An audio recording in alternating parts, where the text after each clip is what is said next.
Hi guys, in today's math video, I'm going to show you how to convert mixed numbers into improper fractions. So let's start with this red example here, 3 and 1/5.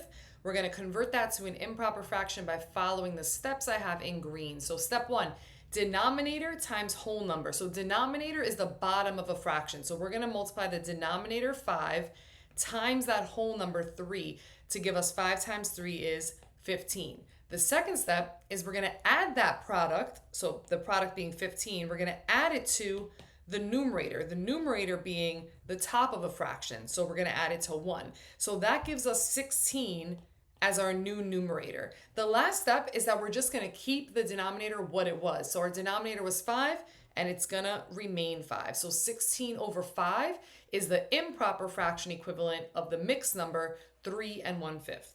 Let's do another example. We have 4 2/3, so following those same steps, denominator times whole number, so that's 4 times 3 gives me 12. Then I'm going to add that to the numerator, which is 2, to give me 14. 14 is my new numerator, and I keep the denominator what it was. So 14 over 3 is the improper fraction equivalent of 4 2/3. This is going to be really useful if you need to multiply or divide fractions, because before you can do a mixed number times a fraction or divided by a fraction, you need to change it into an improper fraction. So now you know how to how to convert mixed numbers into improper fractions.